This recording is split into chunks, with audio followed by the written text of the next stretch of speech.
अगर ईमानदारी से जिए तो 50 साल होने के पहले पहले संसार फीका लगेगा और ईश्वर प्राप्ति के लिए आदमी छलांग मारेगा। अगर आप बेईमानी से जिए हैं तो 50 साल भी बीत जाए और गुरु भी बोले भाई अब संकेल लो, तब भी आपका मन नहीं करेगा, संसार में पचते रहेंगे। 49 साल हो जाए तो विवेक वैराग्य तीव्र पकड़ेगा, भाई ईश्वर प्राप्ति के सिवाय कोई सार नहीं। अगर 49 साल के बाद भी आपको संसार में ही लगा रहने की रुचि होती तो आपका व्यवहार धर्म युक्त नहीं है, शास्त्र सम्मत नहीं, ऐसा महापुरुषों का कहना। शास्त्र सम्मत वैराग हो तो सिद्ध 49 साल में व्यवहार शुद्ध हो तो 49 साल में आपको वैराग्य होना चाहिए। अगर उससे भी पुण्य ज्यादा है तो बचपन में ही वैराग्य हो जाएगा। ध्रुव को, पहलाज को, मीरा को।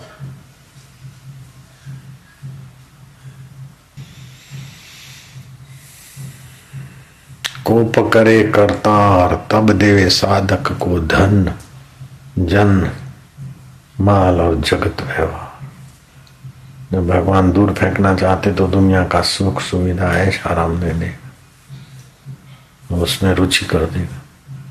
जब भगवान दूर करना चाहते, भगवान अपने नजीक करना चाहते तो ये सब तुच्छ लगेगा, फीका लगेगा। तो समझो भगवान की बड़ी कृपा है तो अपना आर्य व्यवहार करना चाहिए, सज्जनता का, सौम्यता का।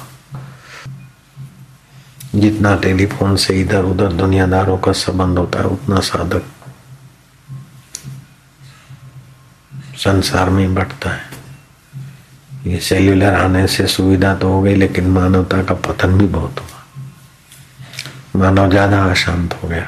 टीवी टेलीफोन ने मनोरंजन और सुविधा तो कर दी लेकिन वो जो समय बचता है फिर आदमी भोग विलास में लगा देता है। वो अगर ईश्वर चिंतन में लगा, टेलीफोन का फायदा उठा के आने जाने का समय बचा तो वो समय अगर अंतर्मुख में लग जाए तो कल्याण हो जाए। एक बार राजा इंद्र ने, इंद्र भी कई हो गए, जैसे प्राइम मिनिस्टर कई हो जाते हैं ऐसे बलि भी हुए। तो एक बार बलि को इंद्र ने बुरी तरह से हराया और बलि का सारा वैभव ले लिया, सत्ता ले ली। बलि मिल नहीं रहे थे तो देवताओं के पास घूमने की, खोजने की, सूक्ष्म शरीर से इधर उधर जाने की शक्ति होती। सारा राज्य छान मारा, जंगल भी छान मारा, बलि नहीं दिख रहे। तो राजा बलि कहाँ गए? आखिर इंद्र ने ब्रह्मा जी की शरण ली के ब्रह्मन आप ही बताओ कि राजा बलि, दैत्यराज राजा बलि, उनका सब हमने छीन लिया, राज विजय तो कर लिया लेकिन वो जिंदा है, शत्रु है मेरा। तो ब्रह्मा जी ने कहा वो मारने के योग्य नहीं है, वो कहीं भी है। बलि वस्तु स्थिति वो समझते हैं, उनको मारने का विचार छोड़ दो। बोले नहीं, अच्छा मारूंगा तो नहीं लेकिन अभी हैं तो कहाँ है? बोले बलि के पास चिंतन शक्ति है तो शरीर से कहीं भी रहूंगा तो लोग पहचान जाएंगे, इसलिए मैं गधा बन जाऊं, गधा बन जाऊं। दृढ़ चिंतन करके वो गधा बन गए। तो बोले गधा कहाँ रहता होगा? बोले धरती पे ही है। गधा तो धरती पे ही रहेगा, देवलोक में तो ब्रह्म चिंतन करने में सुविधा नहीं रहेगी। तो जहां उजाड़ घर हो, सुनसान खंडेर घर पड़ा हो कोई, और एक गधा चुपचाप खड़ा हो तो समझना वही राजा बलि। नहीं तो गधे भी गधी के बिना नहीं रहते, गधी गधे के बिना नहीं रहती। ऐसी हाल है, कुत्ता कुत्तियों के साथ घूमता, कुतिया कुत्तों के बिना नहीं रहती। जोड़ी मेली, चिड़िया चकली के बिना चकला नहीं रहता, चकले के बिना चकली नहीं रहती। सबको संसार में सुख दिखता है। बलि बुद्धिमान है, वो सुख इंद्रियों का सुख है। सच्चे सुख के लिए बलि गधे का रूप लेकर उजाड़ घर में उस ब्रह्म परमात्मा का चिंतन कर रहे, लेकिन मारने के योग्य नहीं बली। ये योग वशिष्ठ महारामायण में कथा थी। तो इंद्र घूमते घूमते घूमते खंडहर घर में देखा कि एक गधा शांत खड़ा है। गधा और चुपचाप लेटा पेटा नहीं, शांत खड़ा है। कुछ और गधों की अपेक्षा विशेषता भी दिखाई, क्योंकि अंदर ब्रह्म चिंतन है। तो इंद्र हंसे, कहो देव दैत्यराज, ये क्या रूप बनाया है, हम तुमको पहचान गए, कैसे आकर छुपे हो, हमने कैसा खोज लिया। हाँ,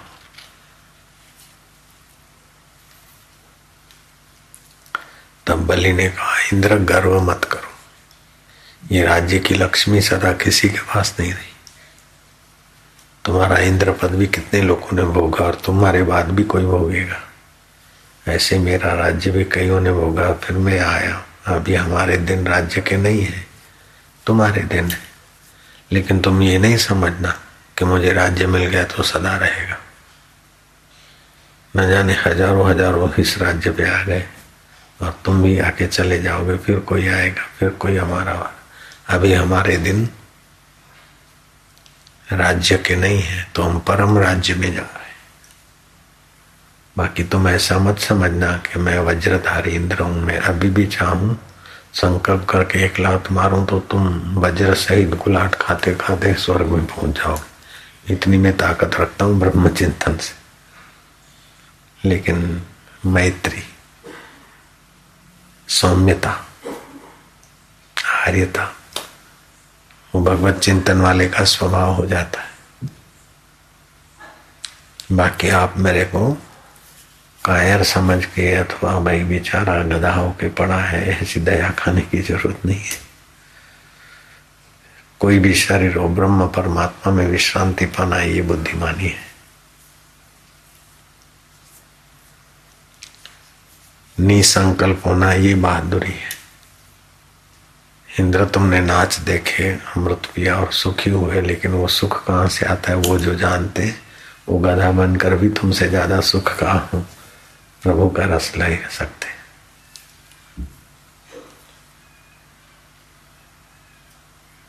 चित्त की शांति प्रसाद की जननी है। विचार करो, इंद्र के इसके पहले कौन कौन आया, और ब्रह्मा जी के एक दिन में 14 इंद्र बदल जाते। ऐसे ब्रह्मा जी 100 साल जीते। और रेती नदी के बालू के दाने गिन सकते हो, लेकिन ब्रह्मा जी कितने भी वो नहीं गिन सकते। तो तुम्हारी दुकान और तुम्हारे डॉलर और तुम्हारे रुपए और तुम्हारा मकान और आयुष्य उस महा दीर्घ काल के आगे क्या माना रखता है। तुम्हारा 100 साल बीतता है तो देवताओं का 100 दिन ही होता है। ऐसे देवता अपने हिसाब से 100 साल जीते नहीं, ऐसे देवता कल्प पर्यंत जीते। फिर वो देवता भी चुक जाते, वो भोग भोग के वो भी गिर जाते। तो तुम कब तक, दुख कब तक, सुख कब तक, मित्र कब तक, शत्रु कब तक। जिसके आगे मित्र की वृत्ति शत्रु की वृत्ति हो के बदल जाती, उस वृत्ति में, उस चैतन्य ईश्वर में जगने के बदला मैं बड़ा इंद्र हूं, मैं बड़ा बलि हूं, ये माया है भगवान की।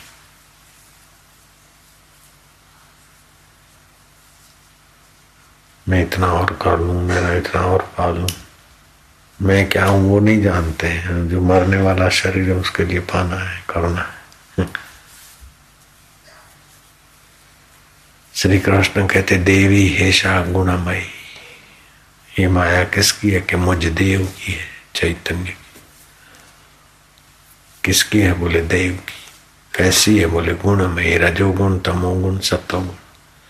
कोई तो आलस्य, निद्रा, शराब, कबाब, पाप ताम में ही सुख ढूंढ रहा है और उसको ऐसा मिले, ऐसा भोगूं, वृत्ति शांत होती तो सुख तो वहीं से आता है, लेकिन वो नीचे गिरता जाता है। कोई रजोगुणी वृत्ति खाओ और खिलाओ, जियो और जीने दो। धन मकान बढ़िया बना है लोगों ने, गाड़ी बढ़िया, इज्जत आबरूई, लेकिन किसकी गाड़ी और कब तक ये नहीं समझेगा। ये रजोगुण में फंसा है। और यश मिला तो और यश, धन मिला तो और धन, संसार से कोई सुख मिला तो और तेजी से सुख में गिरेगा, फिर फैं हो जाएगा। फिर समझेगा कोई सार नहीं। फिर महीने 15 दिन के बाद वही तमाशा घुस के देखेंगे, चाहे 100 जूता खाए। तुलसीदास को पत्नी ने कहा कि हाड मांस की देह मामा, हड्डियां हैं उसके ऊपर, मांस चमड़ा है, नाक में क्या है, मुंह में क्या है, समझ लो। इसमें इतनी प्रीति करते हो, इससे तो आधी प्रीति अंतर्यामी ईश्वर राम में करो तो बेड़ा पार हो जाए। बोले देवी फिर से कहो रत्नावली। उसने फिर से कहा। संत तुलसीदास चले गए। आज तो रोज लेडियां सैंडल सुंगाती है, फिर भी वैराग नहीं होता। मिसेस मने कि वहां चलो घूमने चलते हैं, चलो पिक्चर में। जिस दिन ज्यादा गिड़गिड़ करता है समझो कल सुबह थके मांदे होंगे। गिड़गिड़ाते या गिड़गिड़ाते एक दूसरे को ज्यादा स्नेह करते समझो फिर कमर तोड़ प्रोग्राम करेंगे। फिर देखेंगे कोई सार नहीं है, अब फिर वही का वही करेंगे। ये रजोगुण है। सत्वगुण में एक बार चपत खाई, फिर नियम ले लेगा। आगे गांधी जी देखो, नियम ले लिया काम विकास से, अब नहीं गिरेंगे। कठिन तो था लेकिन निभाया तो बोले बड़ा आनंद आता है, बड़ा स्वाद रस रहता है। मैं जितना कठिन समझता था उतना नहीं।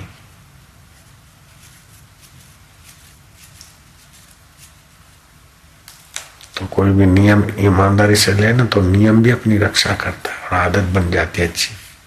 बुरी तरह से देखते तो बुरी आदत बन जाती, विकार की नजर से देखते तो आदत भी ऐसी बन जाती। जब वो रुचि भगवान में होती है तो फिर देखना तो ज्यादा महत्व ही नहीं रखता।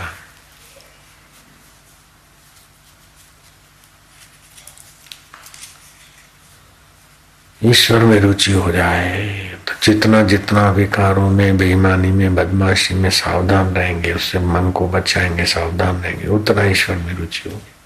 और जितना ईश्वर का सुख मिलेगा उतना उस विकारों से फिसलने में रक्षा होगी। सत्वगुण बढ़ेगा। सत्वगुण बढ़ गया तो अदृश्य होने की शक्ति, सत्य संकल्प शक्ति, लोक लोकांतर के रहस्य को जानने की शक्ति, और थोड़ा सा गुरु का उपदेश मिलते ही आत्मज्ञान हो जाता। सत्वात् संजायते ज्ञानम। अब खान पान का ठिकाना नहीं, रजोगुण है, संसार का चिंतन है, इसीलिए गुरु को रोज उपदेश देना पड़ता है। तो थोड़ा थोड़ा थोड़ा थोड़ा रंग लगते लगते लगते लगते हो जाएगा। जैसे उर्वर भूमि होती है तो बीज बो दिया, 1-2 बारिश का पानी पिला दिया, हो गया। लेकिन राजस्थान में तो खूब बरसे तब हरियाली हो गई। तो ऐसे ही हम लोगों का अब कल युग में राजस्थानी दिल हो गया है, मतलब रेतीला उर्वर भूमि नहीं रही कि थोड़ा उपदेश मिला और चल दिया। रोज उपदेश सुना, फिर क्या हाल है, कहाँ से आए, कैसा है, जैसे वैसे। आयुष्य नाश हो रही है, जिंदगी के दिन बीत रहे, जो संभाला है वो भी साथ में नहीं चलेगा। फिर भी और खपे खपे खपे में खप रहे। क्या करिए क्या जोड़िए थोड़े जीवन का, आज छोड़ी छोड़ी सब जात है, देह गेह धन राज। शरीर भी छोड़ के जाते, घर भी छोड़ के जाते, धन भी छोड़ के मरते, राज भी छोड़ के मरते, फिर भी दूसरे उसी में लगे। इसी का नाम माया है।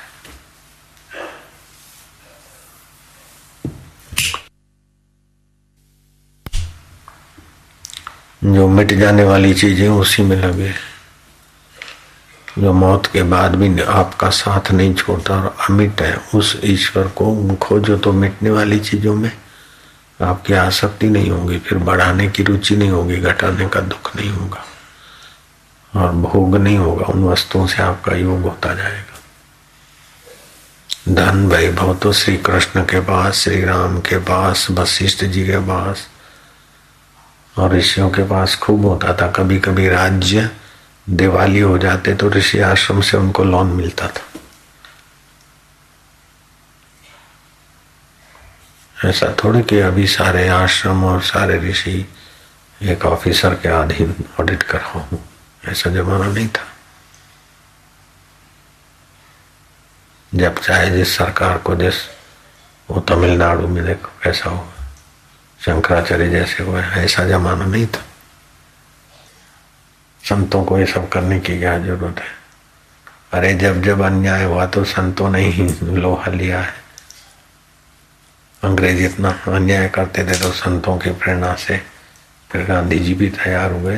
सप्तऋषि संतों का संकल्प, रामतीर्थ का संकल्प, विवेकानंद का संकल्प, ऋषि दयानंद का संकल्प। ऋषि दयानंद को वायसराय ने बुलाया कि आपके सत्संग वत्संग ठीक होते ना, हमारे ब्रिटिश शासन में आपको कोई प्रॉब्लम तो नहीं? बोले नहीं, ठीक होता। तो फिर बोले आप प्रेयर करा करो ना सत्संग के बाद कि ब्रिटिश शासन भारत में रहे। ये सब लोग भारत की आजादी आजादी सब बकवास कर रहे हैं। ऋषि दयानंद को बोला आप प्रार्थना करवाओ लोगों को कि ब्रिटिश शासन जिंदाबाद रहे। बोले ये तो नहीं हो सकता, मैं ये कह सकता हूं कि ब्रिटिश राज शासन का खात्मा जल्दी हो, भारत आजाद हो। बोले संतों को ऐसा नहीं बोलना चाहिए। तुम क्या सिखाते हो संतों को? ऐसा नहीं बोलना चाहिए, ऐसा नहीं करना चाहिए। ऋषि दयानंद को तुम क्या सिखाओगे?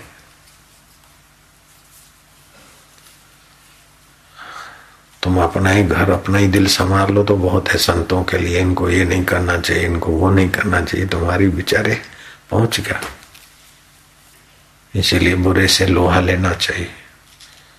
कोई आदमी पीड़ित हो रहा हो और अन्याय होता हो तो आपका जितना भी बस चलता है बुद्धिपूर्वक, धैर्यपूर्वक, तो अशुद्ध से लोहा लेकर शुद्ध की मदद करनी चाहिए। अशुभ से लोहा लेने के लिए शुभ लोगों को संगठित होना चाहिए, आवाज उठानी चाहिए।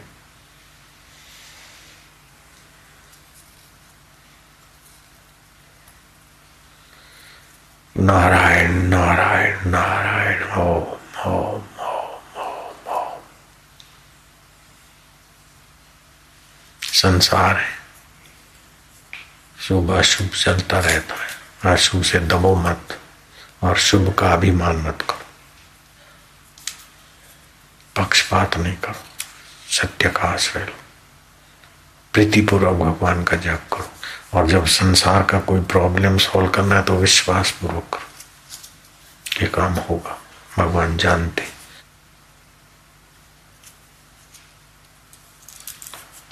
आपकी इज्जत ऐसी क्या, आपका मनोबल ऐसा क्या कि 4 5 5 25 आदमी बेईमानी से, द्वेष से आपकी निंदा करो और आप तुच्छ हो जाओ? आप ऐसे तुच्छ नहीं हो।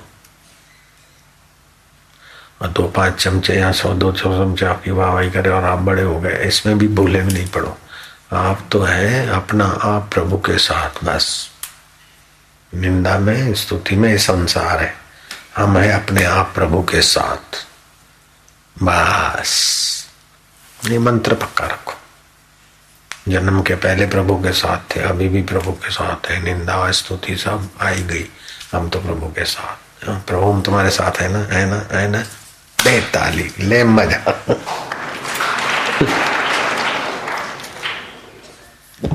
इतना तो यार सीख लो तुम कम से कम, जितना वो ट्रक ड्राइवर ट्रक के पीछे लिख के चलते, वो बुरी नजर वाले तेरा मुंह काला।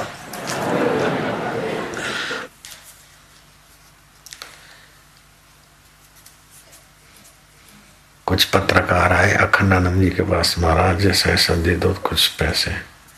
बोले भाई पैसे तुमको कोई अच्छा काम करना है तो हम थोड़ा दे दे, दिला देते हैं। बोले अच्छा काम क्या? हम महाराज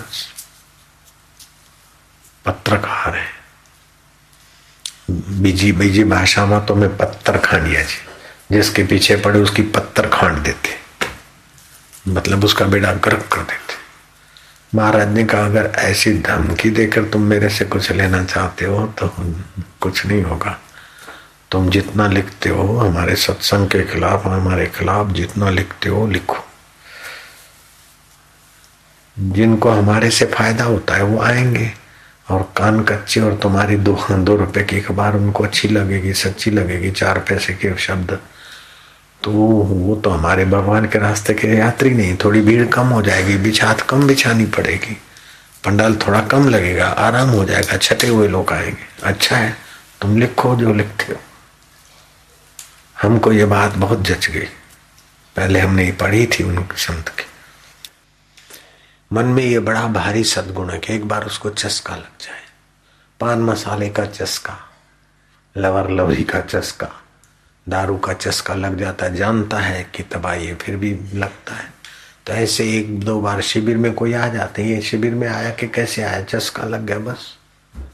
इसको हमने किसी कानून से, किसी धमकी से नहीं बदला है, तो बस चस्का लगा दिया, बस बैठ जावे। बैठा सत्संग में, चस्का लग गया, पीछे पीछे बापू गए। इसीलिए जो लोग घर बैठे सुन रहे हो, आपको भी थोड़ा चस्का लगना चाहिए।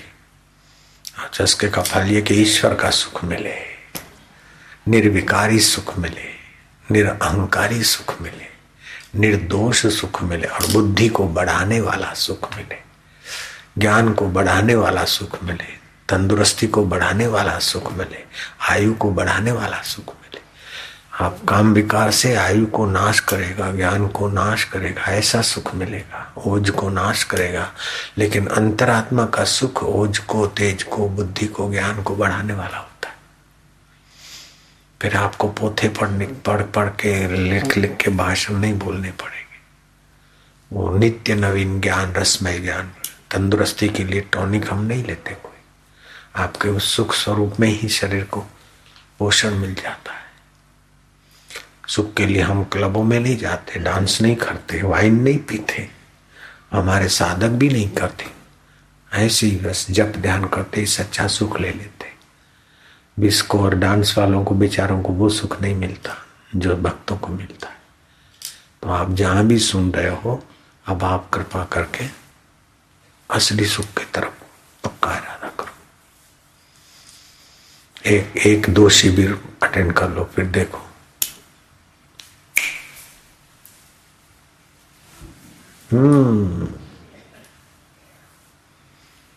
कईयों का अनुभव है, इस बात पे हमें खुशी है। तो भगवान वशिष्ठ जी कहते हैं श्री राम जी को कि अंतर्मुख निसंकल्प होना चाहिए। और जो निसंकल्प होने रास्ते चलता है, समझो उसका आखिरी जन्म है। और उसमें 4 ये दिव्य गुण आ जाते हैं। मैत्री, किसी से भी वैर भाव, मेरा किसी व्यक्ति तो क्या, किसी पशु क्या, सांप और रीछ भी मेरे सामने आए, मेरा वैर भाव नहीं, तो उन्होंने भी मेरे को कुछ नहीं किया। सांप पर पैर पड़ जाता था, फिर भी उन्होंने नहीं काटा। बड़े भयंकर सांप थे, आबू की गुफाओं में अंदर घुस जाता था। बाहर हम टहलते अंधेरे में, तो कभी एक पैर पड़ गया, उसको फूं मारा, फूं किया, बेचारा भाग गया, फिर मेरी गुफा में आता। किसी के प्रति वैर नहीं रहेगा तो सामने वाले की वैर वृत्ति आपके आगे जोर नहीं मारेगी। और मारती तो प्रकृति उसको घुमा घुमा के दे।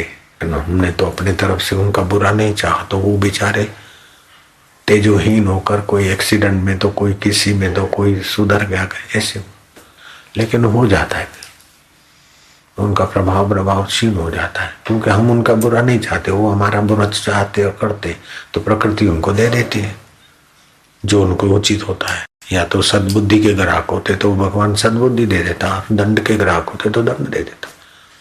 तो ये 4 चीजें आपके अंदर आ जाएगी। मैत्री, किसी से वैर नहीं रहेगा।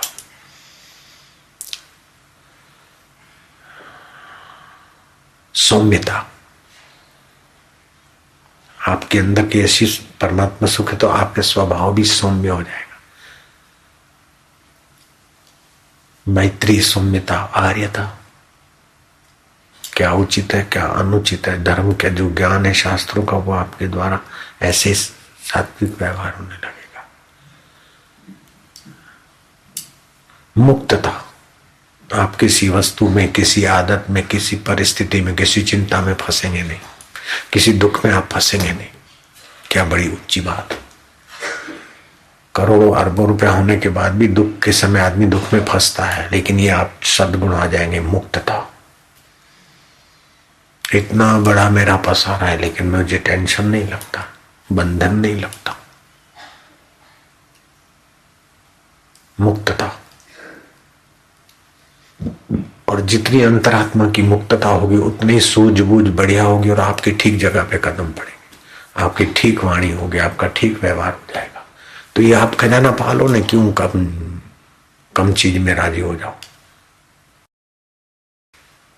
चवन्नी के चॉकलेट में क्यों राजी हो जाना, ईश्वरीय राज पाए।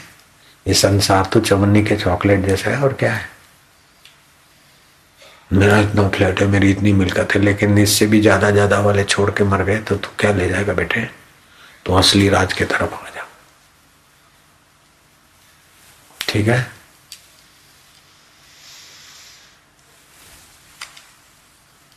अब ठीक है।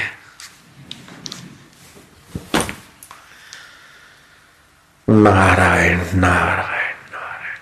श्री कृष्ण ने कहा कि गौ का दर्शन, पीपल का दर्शन, तपस्वी का, संत का, तपस्वी यात्री तपस्वी का दर्शन पुण्यदायी दर्शन है।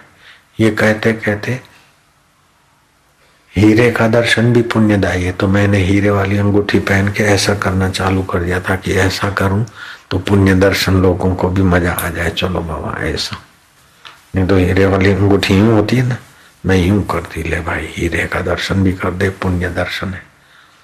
माता पिता का द्रोही, गौ का हत्यारा, पीपल को काटने वाला और अतिथि का धन हरने वाले का दर्शन पापमय दर्शन माना गया है। मेहमान से दगा करने वाले का दर्शन पापमय दर्शन है। और मेहमान की भलाई चाहने के लिए अतिथि का सत्कार, वो सब सज्जनों के दर्शन में गिना जाता। भगवत कथा को पढ़ना, सुनना, जानना बड़ा सुखदायी। और देर सबेर तोष पाप मिटते हैं और जीव की बुद्धि शुद्ध होती है और भगवत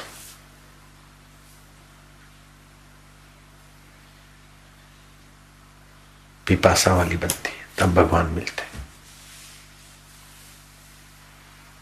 छल कपट राग द्वेष कम होने लगता है। मैत्री, सौम्यता, आद्यता और मुक्तता, ये चार गुण बढ़ाते जाओ। आदतों के गुलाम नहीं बनो, मुक्त बनो। कुटुंब परिवार के टेंशन में गुलाम मत बनो, मुक्त बनो। मुक्तता।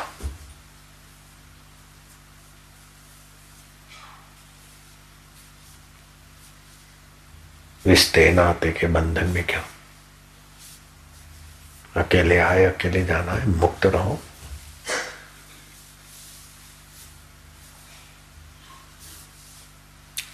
ये चार गुण जितने बढ़ेंगे उतने ईश्वर के तरफ होंगे, जितने ईश्वर के तरफ होंगे उतने ये चार गुण बढ़ जाएंगे।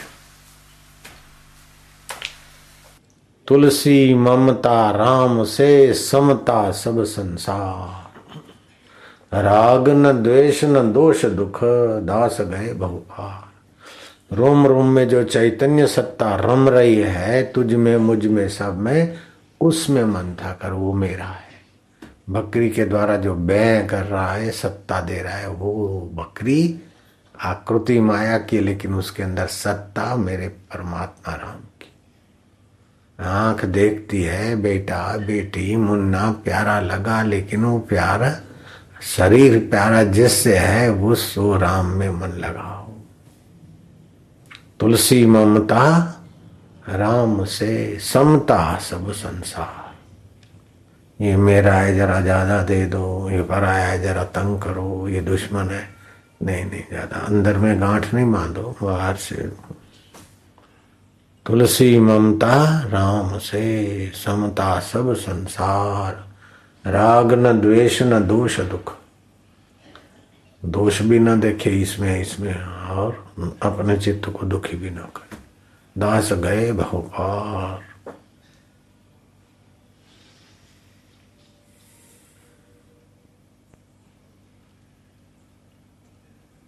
पढ़ो।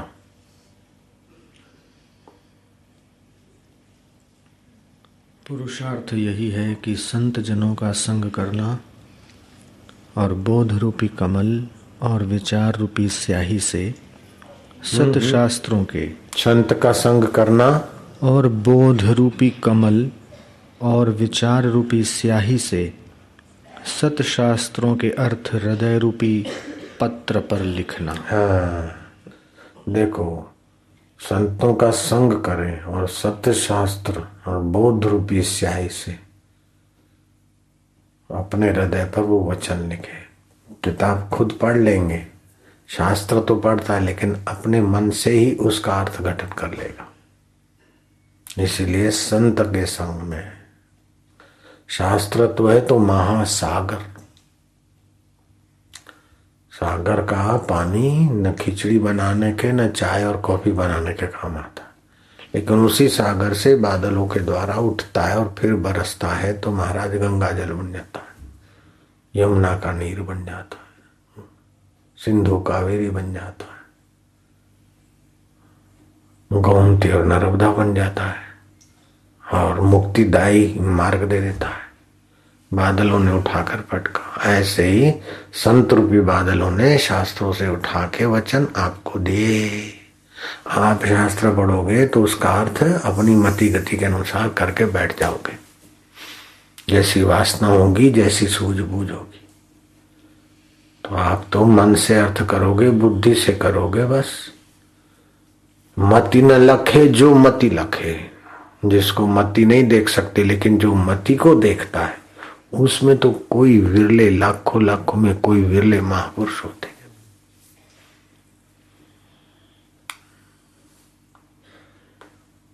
तो शास्त्रों में कई बातें ऐसी हैं, आपको लगता है हम समझ गए, लेकिन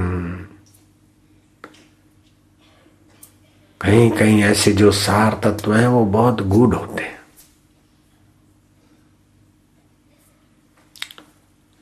बाप ने कहा, बेटा आपने इतनी जाहो जलाली है, लेकिन मुकद्दर का पता नहीं। मैं तुम्हारे लिए इस बाई खाते में कोई सार बात लिख जाता हूं। जब आपत्ति आए, कष्ट आए, मुसीबत आए, देखना कोई कहीं चारा नहीं मदद का, तो भाई खोल के देख लेना। बाप धर्मात्मा था, धर्म से लक्ष्मी आती है और संयम से स्थिर होती है, अधर्म और विलासिता से लक्ष्मी नाश होती है। तो छोरा तो धनी का था, पिता चले गए तो नियंत्रण रहा नहीं। वो आदमी अभागा है जिसके ऊपर किसी बूढ़े बुजुर्ग समझदार का नियंत्रण नहीं है। और जब तक ईश्वर साक्षात्कार नहीं हुआ तब तक अनियंत्रित व्यक्ति खतरनाक होता है।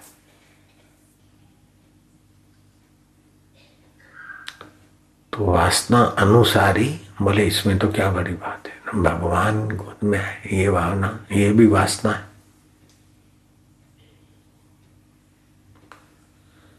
उसके लिए वासना तो पूर्ति के लिए तपस्या करनी पड़ती है। जैसी वासना उतना चुकाना पड़ता है। फिर वासना पूरी होगी तो वासना के पहले जो स्थिति थी, वासना के बाद वही स्थिति, समय बर्बाद।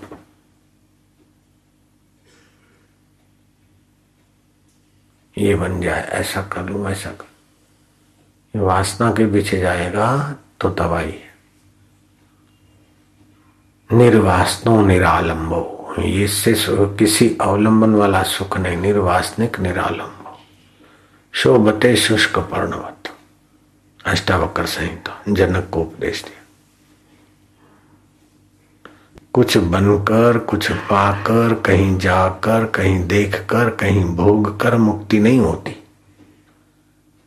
अभी जो मुक्त स्वभाव है, जीवन में कितने कितने दुख आए और चले गए, कितने कितने सुख आए चले गए। आप किससे बंधे हैं? बोले पैसों से बंधे तो कितने ही धन आया चला गया। आप वाहवाही से बंधे तो कितनी वाहवाही आई चली गई। आप तो निर्बंध है, निर्मम है, लेकिन उसको जान लो बस। निर्वासनो निरालंब स्वच्छंदो मुक्त बंधन।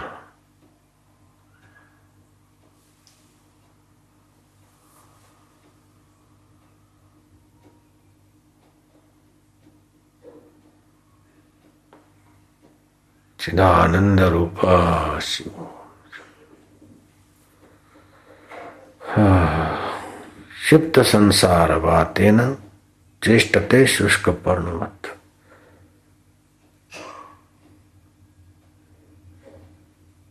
प्रारब्ध की हवा से जैसे पीपल का पत्ता हिलता है, ऐसे ही ज्ञानी लोगों के प्रारब्ध से, लोगों के परीक्षा प्रारब्ध से अथवा अपने शरीर की प्रारब्ध से वो चेष्टा करता है, लेकिन सुख लेने के लिए नहीं करता,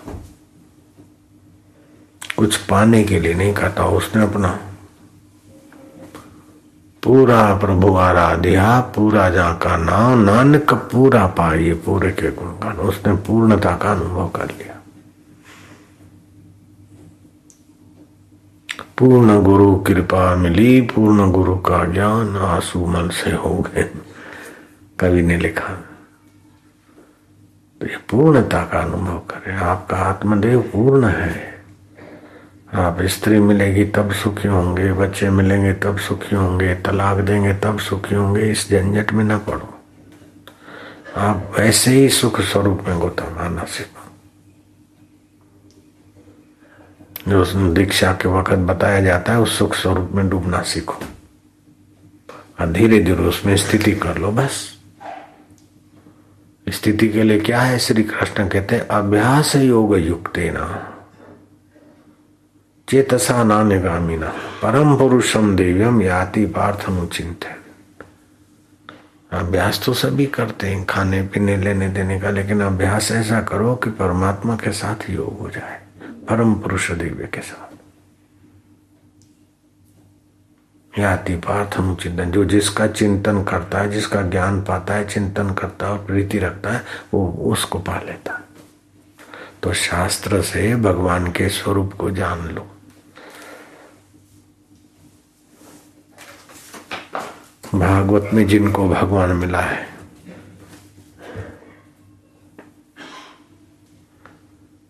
भगवान नाम महिमा है। और भगवान नारायण की स्तुति, जो नर नारी का अयन है, वो भगवान नारायण की स्तुति वाला पुस्तक छोटा सा, लेकिन जिनको भगवान आत्मा का साक्षात्कार हुआ उन्होंने भगवान का वर्णन किया। इसको पढ़ो, जब प्राणायाम करो, देखो अंदर का सुख कैसे लहलाता है। समझ आ जाए सच्चा सुख क्या है, उसको पाले। एक बार चस्का आ जाए तो फिर आदमी उधर चलता है। तो नकली सुख लेने की आदत पुरानी है और मिटने वाली वस्तुओं को मेरी मानने की आदत भी पुरानी है। इसलिए अमिट के ज्ञान में, अमिट के अनुभव में रुचि नहीं होती जल्दी से। और रुचि हुई तो उस तरीके की साधना देख, समझाने का अवसर नहीं। साधना कोई समझा दे शास्त्र पढ़ के, तो अनुभव वाली वाणी नहीं मिलती। अनुभव वाली वाणी मिल भी जाए तो प्रयोग कराने की जगह नहीं मिलती। जब सब साथ में होते तो फिर आपको लगता क्या रहे। तो राजा भरतरी कहते हैं जब स्वच्छ सत्य संग कीनो, जब शुद्ध सत्य का संग किया परमेश्वर का, जब स्वच्छ सत्य संग कीनो, तभी कछु कछु चीन्यो, कुछ कुछ जानो। क्या जाना बोले भरतरी लिखते, मूड जानो आपको। मैं सोने के बर्तनों में खाता हूं, मैं बड़ा सुखी हूं। भरतरी कहते जब स्वच्छ सत्संग किया तब कभी कुछ कुछ जाना। क्या जाना? कि मैं मूर्ख था कि सोने की थाली में खाता हूं, मैं बड़ा भाग्यशाली हूं। आयुष्य नष्ट कर रहा था और जिसको खिलाता था उसको तो जलाना है।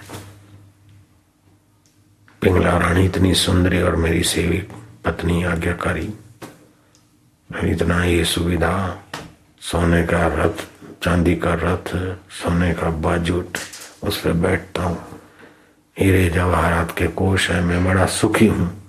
लेकिन ये सब पहले भी थे, बाद में भी रहेंगे, भोगने वाला नष्ट हो जाएगा। अब पता चला जब स्वच्छ सत्संग कीनो तभी कछु कछु चीन्यो। क्या चीन्यो? बोले मूड जान्यो आपको, हरे भरम ताप, कोई भ्रांति है। ये पालूं तो सुखी हो जाऊं, ये भोग लूं तो सुखी हो जाऊं, यहाँ जाऊं तो सुखी हो जाऊं, ये कमाऊं तो सुखी हो जाऊं, इसको हटाऊं तो सुखी हो जाऊं। ये भ्रांति है, धोखा है, धोखा। यही माया है। इस बात को श्री कृष्ण ने भी कहा, देवी ऐसा गुणमयी मम माया दुरतया। कोई शराब कबाब आलस्य में सुख मानता है, कोई धन के संग्रह और वाहवाही और टिप टाप में सुख मानता है, तो कोई सत्वगुणी नियम टियम से जब ध्यान से सुखी हो। वो तीनों से आ गया हो सच्चा सुख, इन तीनों गुणों से पार। त्रय गुणा विषया वेदा निस्त्रय गुणा भवा। अर्जुन, इन तीनों गुणों से पार हो जा, सच्चे सुख की यात्रा कर।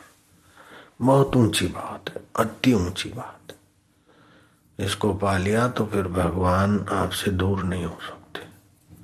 सुख आपके लिए कोई पराई चीज नहीं। आप तो तृप्त रहेंगे अपने आप में। आपके दर्शन से, आपके वचनों से, आपकी मीठी नजर से दूसरों के शोक पाप ताप दूर होंगे। ऐसा आपका आत्मदेव है। स तृप्तो भवति, स अमृतो भवति, स तरति लोकांतर्यति।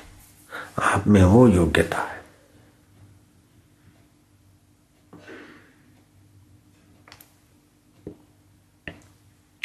लोग सुविधा को सुख मान लेते। मकान मिल गया, हाँ बड़ा सुख है, सुविधा मिली बेटे। और सुविधा है तो वहां असुविधा भी है। तो सुख और दुख थपेड़े खाते खाते जीवन पूरा हो जाता है। न सुख टिकता है न दुख टिकता है। आखिर में तो अपनी वासना की बेवकूफी लेके जीव फिर भटकता है जन्मने मरने में। बड़ा धोखा है। तो बोले भगवान ने ऐसा धोखे वाला संसार क्यों बनाया? देखो जी, किसी धर्मात्मा ने कुआं खुदवाया मीठे पानी का, क्योंकि समुद्र नजीक है, वहां खारा पानी वाले कुएं हैं। यहाँ किसी ने बताया मीठा पानी निकला। गांव के लोग भर के आते थे। एक माई का बेटा आवेश में आकर कुएं में डूब मरा। अब वो माई यहाँ गाली देने लगी, सेठ का सत्यानाश हो, ये कुआं खुदवाया हमारे पड़ोस में, हमारा बेटा मर गया। अब सेठ ने कुआं मरने के लिए नहीं खुदवाया था, शीतल जल पीने के लिए खुदवाया। ऐसे ही भगवान ने संसार बनाया तो संसार में डूब मरने के लिए नहीं बनाया। संसार में से ये सब वस्तुओं का उपयोग करके अपने आत्मदेव का अमृत रस पीने के लिए संसार बनाया। संसार बनाया, माइक नहीं होती तो कैसे अमृत रस की बात होती? तो ये भी चाहिए, कान भी चाहिए, जीभ भी चाहिए, शास्त्र भी चाहिए। जैसे समुद्र किनारे आप थपेड़ों के चक्कर में आते तो गिराए जाओगे, लेकिन थोड़े ऊंचे खड़े रहते हो, विचार से उतार चढ़ाव को देखते हो, अपने ज्ञान में गहरे आते हो, बच जाते हो।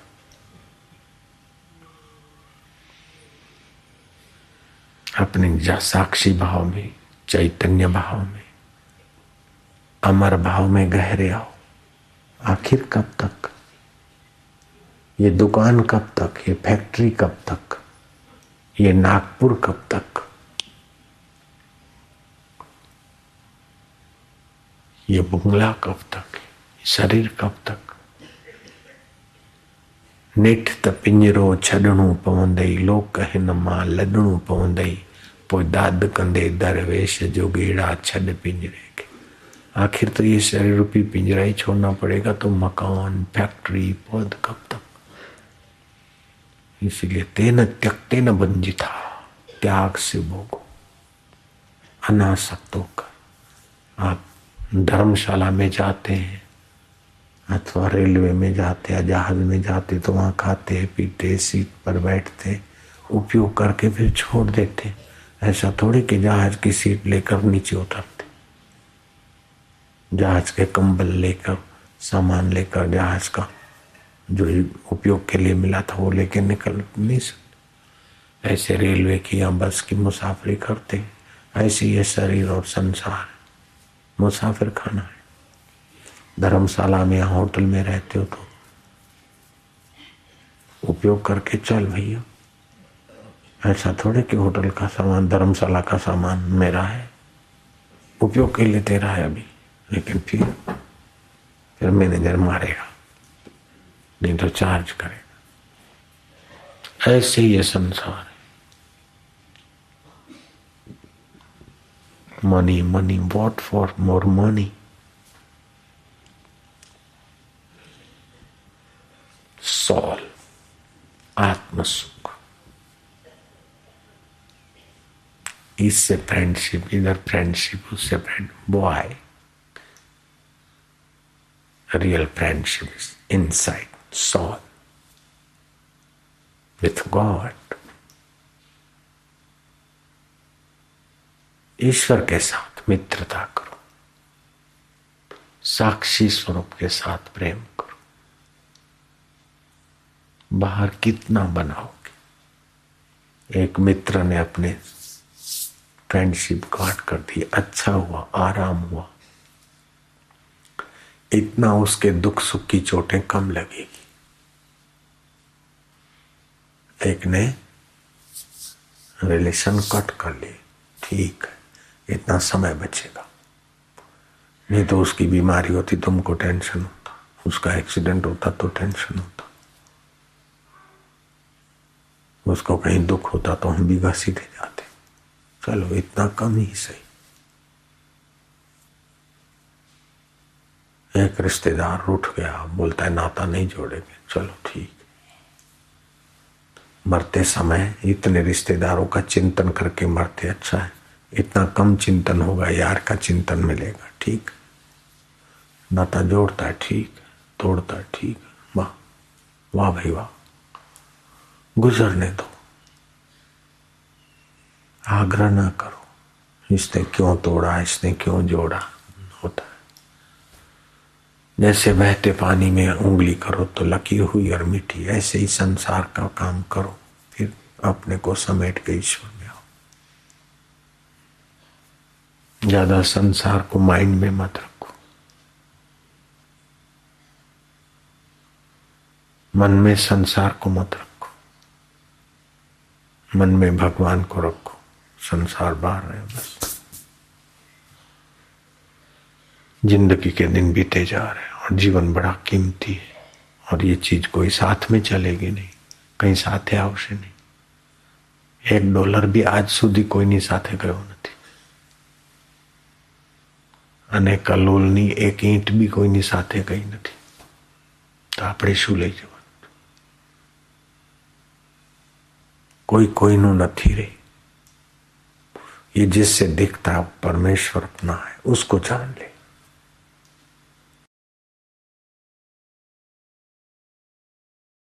देवराज, अब तक देवताओं के हजारों इंद्र काल के गाल में चले गए हैं। अब तक देवताओं के हजारों इंद्र बने और काल के गाल में चले गए। धरती पे हजारों राजा आए और चले गए, हजारों ऑफिसर और मैनेजर पैदा हो के जहां गए, वहीं ये जो बैठे हैं वो भी जाएंगे।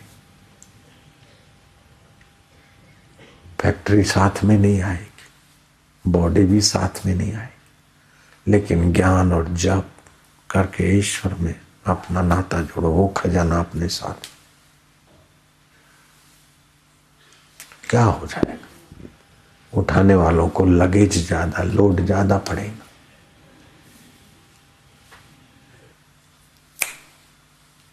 देवराज, इस इंद्र पद पर कितने ही आए और चले गए, केवल तुम ही मूर्खता के कारण इसे अपना मानते हो। नाशवान होने के कारण जो विश्वास के योग्य नहीं, उस राज्य पर तुम विश्वास करते हो। जो टिकने वाला नहीं, उसे स्थिर मानते हो। इसमें कोई आश्चर्य की बात नहीं है, क्योंकि काल ने जिसे घेर रखा हो वह सदा ऐसा ही समझता है। नरेशों के आज हम लोग नाम सुनते हैं, वे सभी काल की मार पड़ने से इस पृथ्वी को छोड़कर चले गए, जिनके नाम सुनते उसके सिवाय कितने हैं पता ही नहीं। ये तो इतिहास की कृपा है, थोड़े बहुत नाम सुनते हैं कि फलाना राजा हो गया, निमी राजा हो गए, फलाने राजा हो गए। 5000 वर्ष पहले का इतिहास, उसके पहले भी तो कई गए, और 5000 वर्ष में सभी के नाम तो अपने को पता ही नहीं, और पता भी चल गया तो और क्या, नींद आराम होगी और क्या हो जाएगा।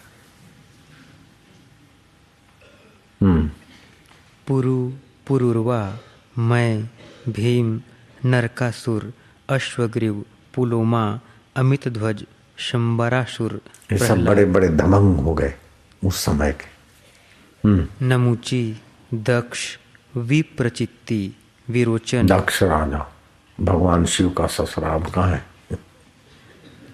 शिव जी का ससुरा। जी। हृनिशेव, सुहोत्र, भूरिहा, पुण्यवान, वृष, सत्येषु, ऋषभ, बाहु, कपिलाक्ष, विसूयक, बाण, कार्तस्वर। एक एक का डंका बजाया धरती पे, उनके नाम है। तुम लोग तो जानते भी नहीं, पता ही नहीं कि हुए कि नहीं हुए थे। उस समय उनका डंका बजता था, एक क्षत्र सम्राट। वन्ही, विश्वदंष्ट्र, नैऋत्ति, संकोच, वरिताक्ष, वराहाश्व, रुचिप्रभ, विश्वजित, प्रतिरूप, विषांड, विष्कर, मधु, हिरण्यकशिपु और कैटभ, ये तथा और भी बहुत से दैत्य, दानव और राक्षस आदि पूर्व काल में पृथ्वी के स्वामी हो चुके हैं। केवल तुमने ही एक एक पृथ्वी के स्वामी थे। हिरण्याकश्यपु प्रहलाद का बाप, वो नाम सुना है बहुतों ने, बाकी तो पानी में बुलबुलों नाम। उस समय पृथ्वी के सम्राट वो कहाँ चले गए? ऐसे अभी वाले भी वहीं जाएंगे। वो पीपल के पत्ते से पुराना पत्ता झड़ा तो जो नए पत्ते फूट रहे थे ना, वो हंसने लगे कि बुढ़ा गिर गया। तो गिरे हुए बुढ़े ने कहा, पीपल पान खरंत है, हसत कुपड़िया। अभी तुम उभर रहे हो बेटिया। पीपल पान खरंत है, हसत कुपड़िया। अमवीति तमवीत से धीरो बापलिया। हमारे से जो गुजर रही है तुम्हारे से भी वही गुजरेगी। पापा बेचारे बूढ़े हैं, मर गए, तो तू कौन सा सदा रहेगा जवान? तू भी यहीं से गुजरेगा बेटे। मम्मी देखो ऐसी हो गई, लेकिन तू कैसी रहेगी बेटी?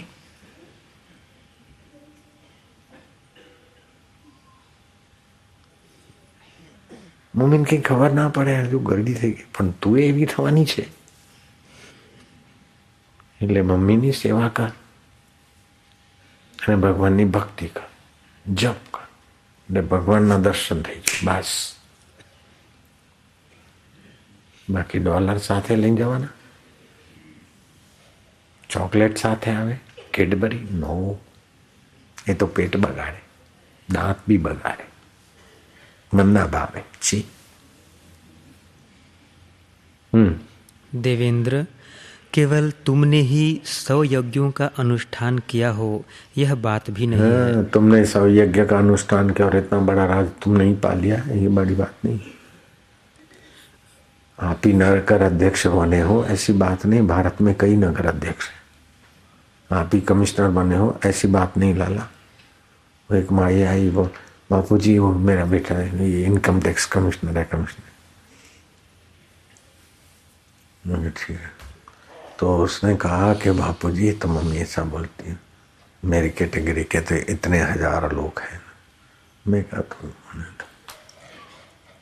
कि महाराष्ट्र के, किसी ने बताया कि महाराष्ट्र के फलानी जगह. एक बार 4-5 कमिश्नर आके इकट्ठे बोले सब कमिश्नर है, ये चीफ कमिश्नर है, फलाने फलाने. ठीक है, ईश्वर की ओर पढ़ो किताब. कमिश्नर है ठीक है, लेकिन आखिर कब तक? आप महंत हैं, संत हैं, जोगी हैं, जति है, बापू है, बेटा है, कब तक? इस काल की धारा में कौन कहाँ टिकेगा? सब पसार होने वाले। ये समझदारी रखो, अपने आत्मदेव में प्रीति करो। देवराज, उन सभी राजाओं ने 100 यज्ञ किए थे, सभी धर्मात्मा थे और सब के सब निरंतर यज्ञ में संलग्न रहने वाले थे। 100 यज्ञ अश्वमेघ और धर्मात्मा थे और पृथ्वी पर राज्य किया था और निरंतर यज्ञ में रहते सत्य कर्म में। फिर भी देखो रहे, इसलिए इनके नाम रहे, बाकी शरीर तो नाम भी रहे तो तुम तो नहीं जानते थे, हम भी नहीं जानते। अभी हमसे पूछे तो हम नहीं बोल सकते सब नाम। हिरण्यकश्यप को याद रह गया बस।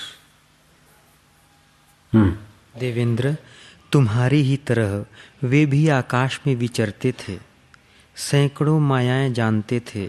आकाश में विचर सकते थे, मायाएं जानते थे, विचर बदल सकते थे रूप। धनुष बाण छोड़े तो हजार हजार धनुष हो जाए, आग पैदा कर दे, बरसात कर दे, ऐसी ऐसी माया है। वो तो अभी भी एक संत थे, वो करके दिखा देते थे। थोड़े दिन पहले उनका शरीर शांत हुआ, तीर मार दिया पेड़ में तो आग लग गई, दूसरा तीर मारा तो पानी पानी हो गया। ये सब होता है।